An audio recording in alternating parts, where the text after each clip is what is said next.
Welcome to the Nothing to Be Found podcast. I am Samuel, and today we are exploring freedom.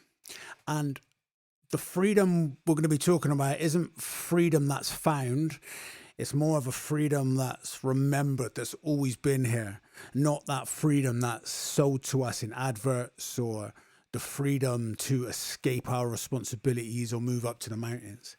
It's that freedom that's always here when there's nothing left to chase. So let's take a closer look. We live in a world that tells us that freedom means having options, like endless scrolling, infinite content, do what you want, be who you want. And all this sounds very liberating, right? But somehow most of us, or a lot of the people I speak to, feel less free than ever.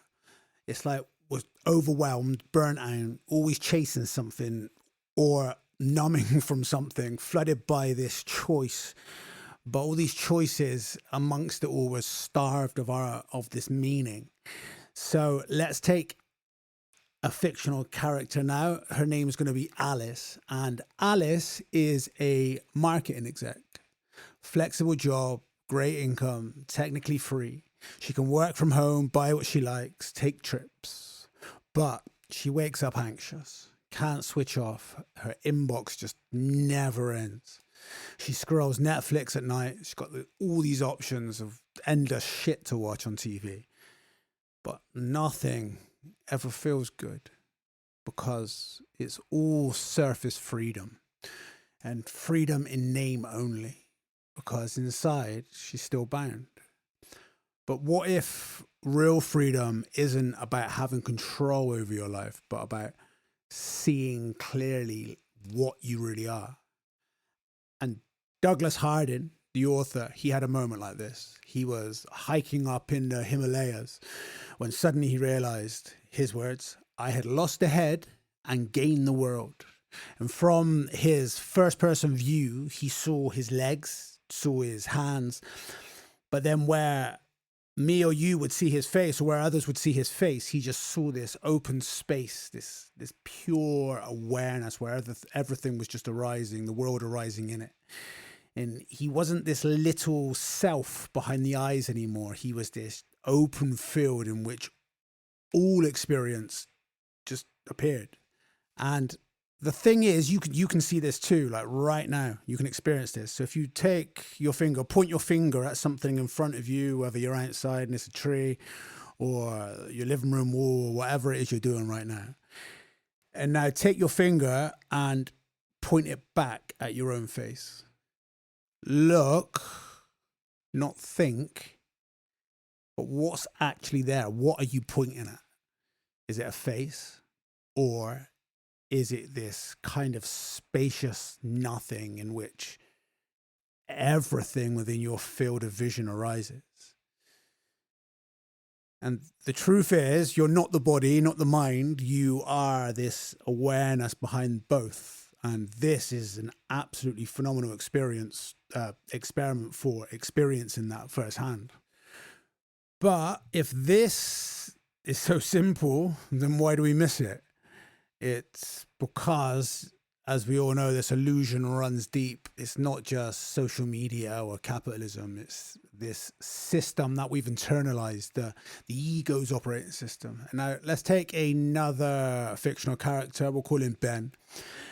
Ben loves having choice. He has his political choice. He has his market choice. He loves freedom of speech. He sees himself as this free man, this rational thinker.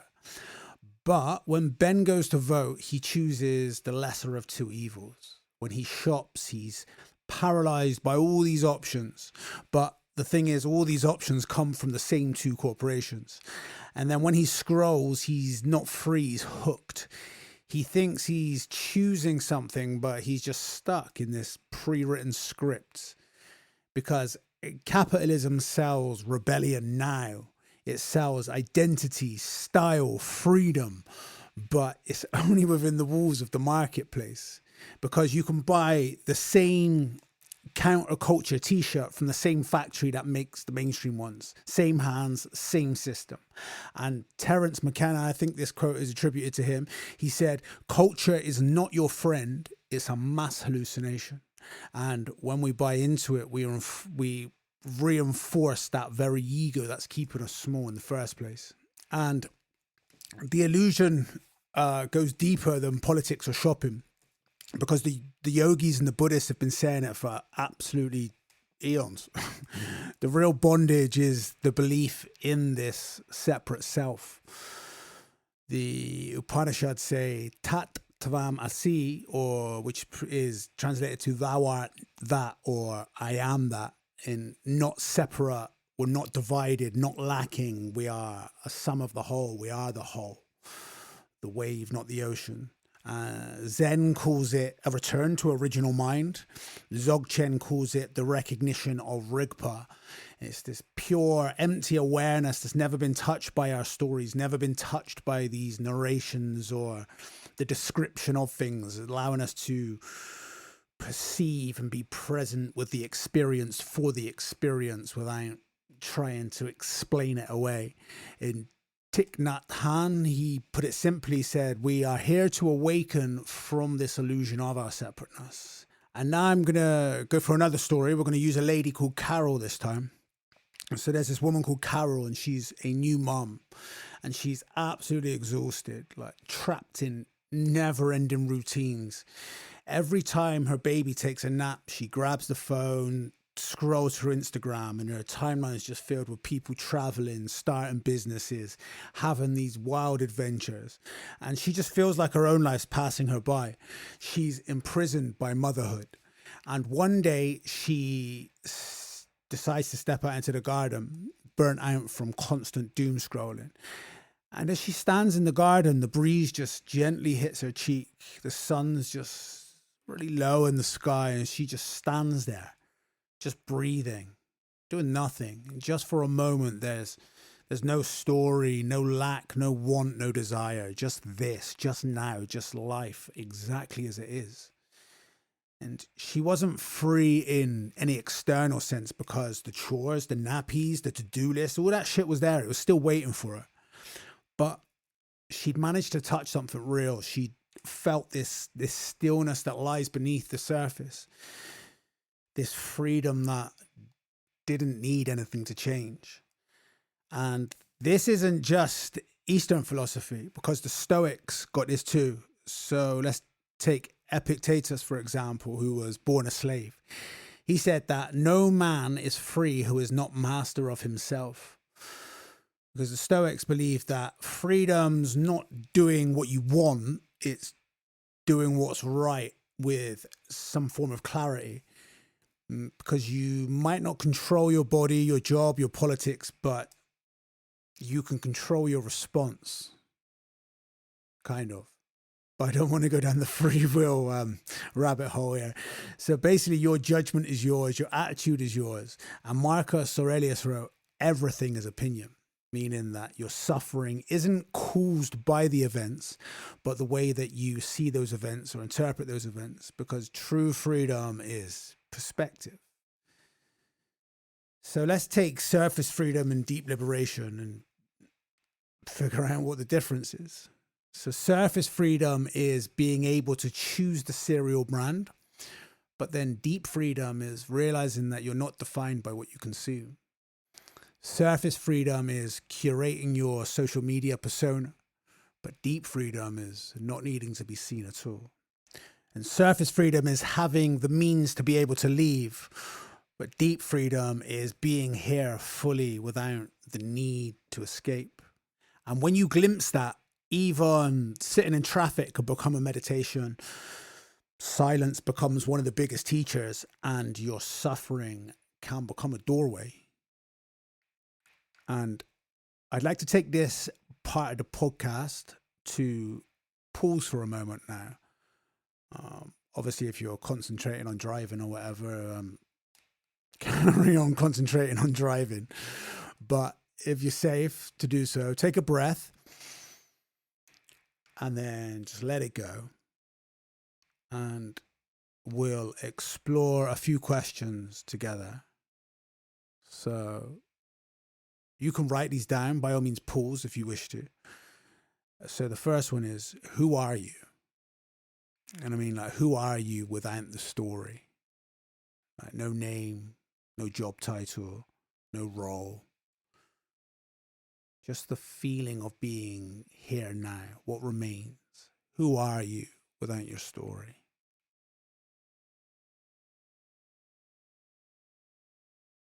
And then next, what does freedom mean to you?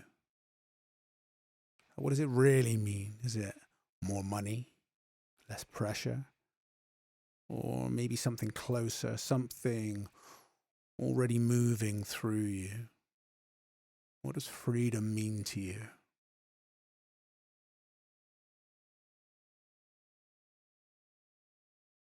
And then next, let's try the Headless Way. And we briefly discussed this earlier, but look out at the space around you, in front of you, and gently point your finger out towards something. And then turn your finger back and point back at your own face. And what do you see? Do you see your face?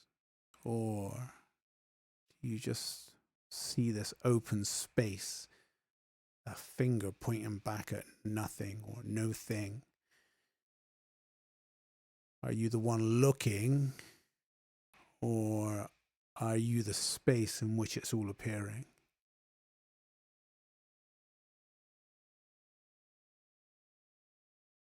And then, before, let life be what it is. If you're facing something hard, notice the story you're telling yourself about it. And see if you can let that story fade. And what's the raw experience beneath it? Just breath, just sensation. What happens when you stop resisting?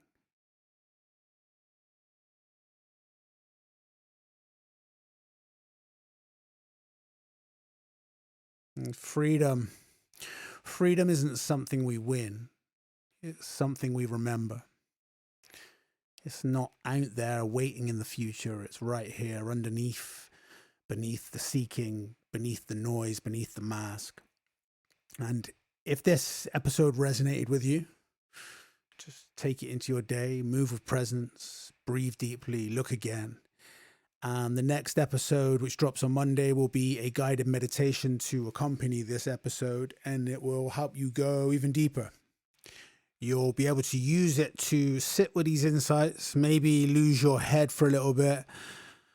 But until then, there's nothing to be found and no one to find it. Just this, just now, just the freedom of being. Thank you for listening.